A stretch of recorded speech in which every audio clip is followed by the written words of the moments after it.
Page 35. The Killing Fields of Inequality, G. Pilcro Ran Therborn, 2013. Part 2.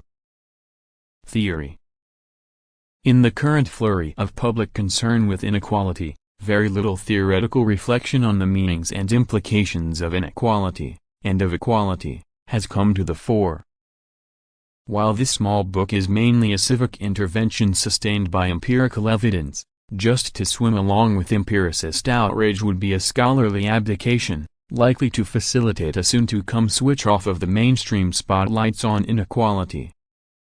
A concern with inequality is a normative stance, entailing a vision of a good, rich human life. But the bases and the limits of its normativity have to be stated and motivated.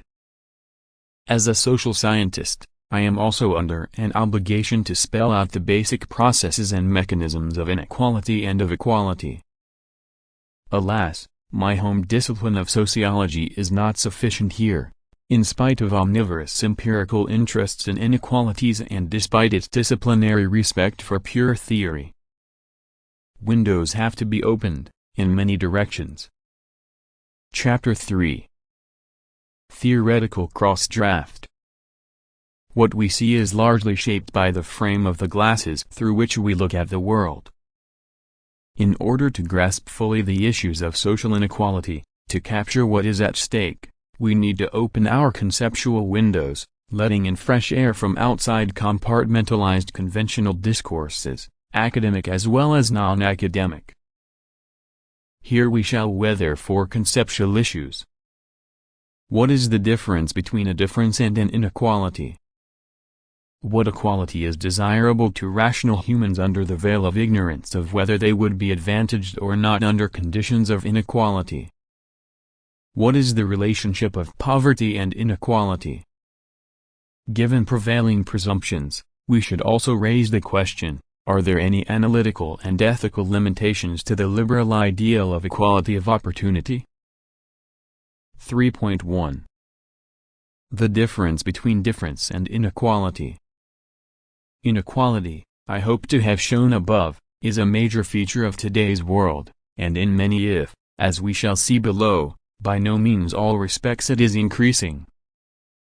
But, after the discovery of Auschwitz and the end of apartheid, there is an almost universal belief in some kind of human equality, however immaterial.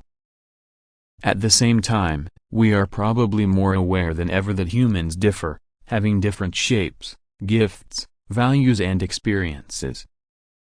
Some clarification of the relationship between inequality and difference seems to be called for. Bluntly put, what is the difference between difference and inequality? Difference and inequality were brought into confrontation by late feminism. It questioned the social and economic concerns with gender inequality of the first cohort of 1960s feminists. Instead, a new generation stressed differences between men and women, demanding space and respect for female difference. Difference, and the respect for it, soon became primary also to scholars and activists in the fields of ethnicity and migration. A sense differences are given, by God, nature, eth 3/4 eth cubed chosen, styles, while inequalities are socially constructed. A sense at the basis of inequality there is always some, assumed, commonality, which is exceptional and never necessary in perceptions, discourses of difference. Egalitarian feminism assumed that there is a commonality between men and women, as human beings and as citizens. Difference feminism bracketed commonality, as at most secondary. A sense inequality is a difference violating some normal assumption of this worldly equality, not necessarily explicit or clear, deriving from that commonality. Gender inequality is a violation of a norm of human equality. A sense differences can and do coexist with equality as well as with inequality. A remarkable, politically heavily loaded illustration of the difference between a difference and an inequality was brought up at the beginning of the French Revolution, resentfully referring back to an event at the last time the French General Estates had been summoned, in 1614. Then, the Third Estate, the commoners, had asked that the nobility should treat them as unequals, treat us as your younger brothers, and we shall honor and love you.